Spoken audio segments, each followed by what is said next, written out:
Hi, இன்றைக்கி பசங்களுக்கு லஞ்சுக்கு எக் ரைஸ் தான் பேக் பண்ணியிருந்தேன். இது செய்கிறதுக்கு ஒரு பேனில் 2 ஸ்பூன் அளவுக்கு எண்ணெய் சேர்த்து 1/2 ஸ்பூன் சோம்பு நல்லா பொரிய விட்டுடலாம். நல்லா பொரிஞ்சதுக்கப்புறம் 2 பெரிய வெங்காயம், ஒரு கொத்து கருவேப்பிலை சேர்த்து நல்லா வதக்கிக்கலாம். இந்த அளவுக்கு வதங்கினா போதும்.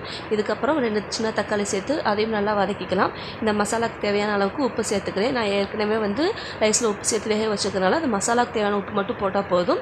1/2 ஸ்பூன் அளவுக்கு இஞ்சி பூண்டு பேஸ்ட்டு போட்டு நல்லா வதக்கிக்கலாம். இதில் 1 ஸ்பூன் அளவுக்கு மிளகாய் தூள், 1/4 ஸ்பூன் மஞ்சத்தூள், 1/2 ஸ்பூன் கரம் மசாலா தூள் சேர்த்து இந்த மசாலாவோட ராஸ்மெல்லாம் போகிற அளவுக்கு வதக்கினதுக்கப்புறம் இந்த மசாலாவெல்லாம் ஒரு பக்கமாக ஒதுக்கி வச்சு நடுவில் 1 ஸ்பூன் அளவுக்கு எண்ணெய் சேர்த்து 3 முட்டை சேர்த்துக்கிறேன். இப்போ முட்டையை உடனே கிளறாமல் 2 நிமிஷம் அப்படியே வேக வச்சுக்கோங்க. நல்லா வெந்ததுக்கப்புறம் இந்த மாதிரி ஸ்க்ராம்பிள்டு பண்ணி எடுத்துக்கோங்க. இப்போ ரைஸ் சேர்த்துக்கலாம். நான் 2 லஞ்ச் பாக்ஸ்க்கு இன்றைக்கி ரைஸ் பேக் பண்ணியிருக்கேன். அதை ஒரு தட்டில் எடுத்து ஆற வச்சு எடுத்துக்கிறேன். அப்போ தான் உதிரி உதிரியாக வரும். இப்போ அந்த ரைஸ் மசாலாவோட நல்லா மிக்ஸ் ஆகிற அளவுக்கு கலந்து விட்டுக்கோங்க.